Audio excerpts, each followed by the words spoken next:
দর্শক সবাইকে স্বাগত নন্দন সরাসরিতে আমি মইনুল ইসলাম আপনাদের সাথে যুক্ত হয়েছি মিরপুরের জাতীয় চিড়িয়াখানা থেকে। ঈদের আমেজ কিন্তু এখনো এখানে বিদ্যমান। ঈদ কেটে গেছে, 5 দিন হয়ে গেছে, তবুও কিন্তু ঈদের আমেজের যে ভাটা সেটা এখনো পড়েনি বলা চলে। এই চিড়িয়াখানা এলাকায় প্রচুর দর্শনার্থীর ভিড় আমরা এখানে দেখছি। আজ শুক্রবার যেহেতু ছুটির দিন, এছাড়া ঈদের ছুটিও এখনো চলছে। ঈদের ছুটি এখনো চলছে। তো ঈদের আমেজ যেটি সেটি এখনো আছে। আমরা একজন দর্শনার্থীর সাথে একটু কথা বলবো। আপু, কোত্থেকে আসছেন? আমি সাভার থেকে আসছি। আচ্ছা, কেমন ঘুরলেন, কি কেমন লাগলো? হ্যাঁ, অনেক ভালো লেগেছে। সবাইকে ঈদ মোবারক, ঈদের শুভেচ্ছা। আচ্ছা, এই যে চিড়িয়াখানায় ঘুরলেন, কোন প্রাণীটা সবথেকে ভালো লাগছে? ময়ূর ময়ূরটা বেশি ভালো লেগেছে, কারণ এটা অনেক সুন্দর করে ডানা মেলে দেয় তো তাই। আচ্ছা, মনে করেন আপনাকে কোনো একটা খাঁচার মধ্যে ঢুকতে হবে, কম্পালসারি ঢুকতে হবে, কোন প্রাণীর খাঁচায় ঢুকবেন? ও, বাঘের খাঁচায় ঢুকবো। বাঘের খাঁচায় কেন? মন চাইলো তাই। আচ্ছা, আর যদি একটা প্রাণী আপনাকে গিফট করা হয় বাসায় গিয়ে পোষার জন্য, কোন প্রাণীটা পুষবেন? কাঠবিড়ালি, কাঠবিড়ালি কাঠবিড়ালি কেন? ভালো লাগে, ওটা অনেক সুন্দর, নাইস তাই। কোনো প্রাণীর সাথে যদি কথা বলার সুযোগ হয়, কার সাথে কথা বলবেন? অনেক কঠিন প্রশ্ন। তোতা পাখি। হ্যাঁ। এর বাইরে তাহলে কার সাথে কথা বলা যায়? খরগোশ। হ্যাঁ, ভালো লাগে, অনেক সুন্দর, সাদা কালারটাই, কারণ সাদা আমার পছন্দ তো তার জন্য। ওকে, আল্লাহ হাফেজ, বাই বাই। আমরা একজন দর্শনার্থীর সাথে কথা বলছিলাম। আমরা যেমনটা বলছিলাম, ঈদের আমেজ এখনো এখানে বিদ্যমান। আহ, যদিও ভিড় কিছুটা কমেছে এর আগের দিনগুলোর তুলনায়, দর্শনার্থীদের পরিমাণ কিছুটা কমেছে, কিন্তু এখনো আহ, দর্শনার্থীর পরিমাণ কিন্তু বেশ চোখে পড়ার মতো, বেশ উল্লেখযোগ্য। বেশিরভাগ দর্শনার্থীরা আসছেন শিশুদের নিয়ে।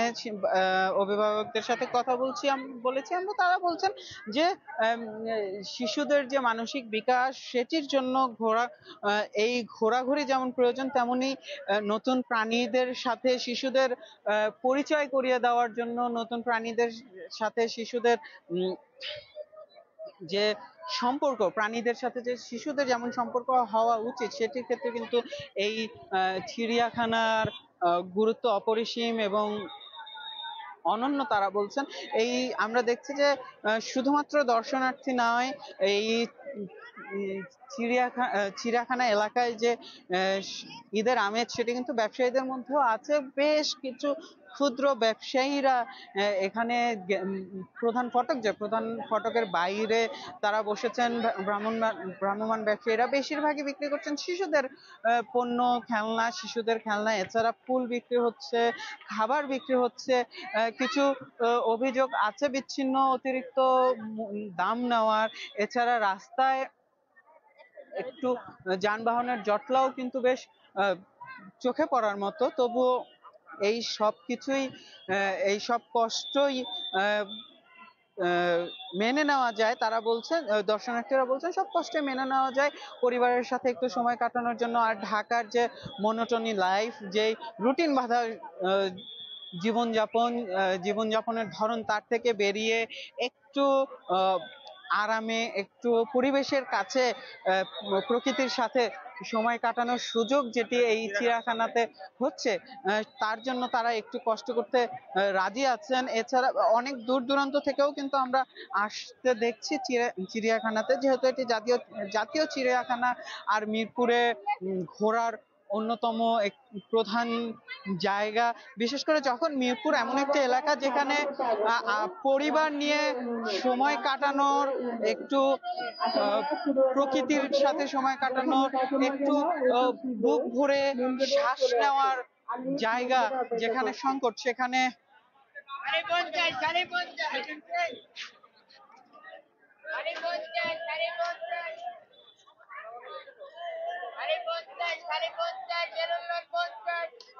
আহ, সে- আহ, সেখানে কিন্তু এই যে আহ, শিশুদের নিয়ে একটু সময় কাটানো, সেটি কিন্তু আহ, সেটি কিন্তু অনন্য তারা বলছেন। এছাড়া আমরা দেখছি যে এই চিড়িয়াখানার নিরাপত্তার জন্য পুলিশ এবং আইন শৃঙ্খলা রক্ষাকারী বাহিনীর পক্ষ থেকে ব্যাপক প্রস্তুতি নেওয়া আছে। ভেতরে আমরা পুলিশের ক্যাম্প দেখেছি, আনসার সদস্যরা দায়িত্ব পালন করছেন। চিড়িয়াখানার যে নিজস্ব যে গার্ড আছে, যেই নিরাপত্তা রক্ষী যারা আছেন তারা কাজ করছেন। এখন সন্ধ্যার পর মাগরিবের আজানের পর চিড়িয়াখানা বন্ধ হয়ে যাবে। তার জন্য সেই বন্ধ বন্ধ হওয়ার সময় প্রায় হয়ে এসেছে। দর্শনার্থীরা কিন্তু বের হয়ে আসছেন, চিড়িয়াখানা আস্তে আস্তে ফাঁকা হচ্ছে। আর টিকিট বিক্রিও কিন্তু অনেকটাই কমে গেছে, কিছুক্ষণ পরে টিকিট বিক্রিও বন্ধ হয়ে যাবে, অর্থাৎ দর্শনার্থীরা ভেতরে যেতে পারবেন না। বেশ কিছু যদি একটু যেই প্রাণীরা ভেতরে আছে তাদের কথা যদি একটু বলি, তাদের কথা যদি একটু বলি, সে প্রাণীগুলোর কথা যদি বলি, মানুষের যে অতিরিক্ত চাপ, দর্শনার্থীদের যে অতিরিক্ত চাপ, তাতে কিন্তু এই প্রাণীদের প্রাত্যহিক জীবনের যে রুটিন সেটি একটু ব্যাহত হয়েছে বলে কিন্তু আমাদের কাছে মনে হয়েছে। সবার আগ্রহের জায়গা যেগুলো royal Bengal tiger, African white lion সহ অন্যান্য যে প্রাণীগুলো আছে তাদের কিন্তু আমরা বেশ একটু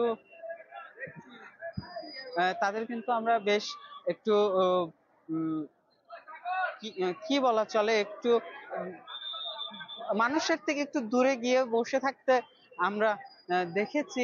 তবে শিশুদের কিন্তু এই ক্ষেত্রে কোনো উৎসাহে কোনো ভাটা পড়েনি। তারা আসছে, দেখছে, নতুন নতুন প্রাণীদের সাথে পরিচিত হচ্ছে। কিছু দর্শনার্থীর অভিযোগ ছিল যে আগে যেমন প্রাণীদের সংখ্যা ছিল, সেই প্রাণীদের সংখ্যাটা কিছুটা কমে গেছে, প্রাণীদের উপস্থিতি কিছুটা কমে গেছে।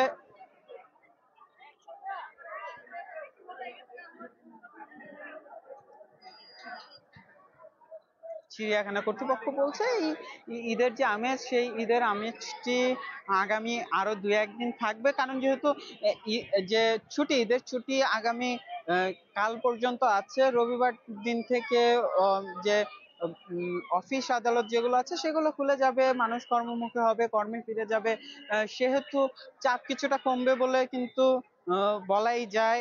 আমরা দেখেছি যে সড়কে কিন্তু সেই ঢাকায় ফেরা, বাড়ি থেকে ঢাকায় ফেরা, কর্মস্থলে ফেরা মানুষের চাপ কিন্তু বেশ বেড়েছে। এই চিড়িয়াখানায় দর্শনার্থীদের মধ্যে নারীদের সংখ্যা কিন্তু বেশ চোখে পড়ার মতো, বেশ উল্লেখযোগ্য। নারীরাই মূলত আসছেন শিশুদের নিয়ে সময় কাটাতে, শিশুদের পরিচয় করাতে। বলা চলে যে উম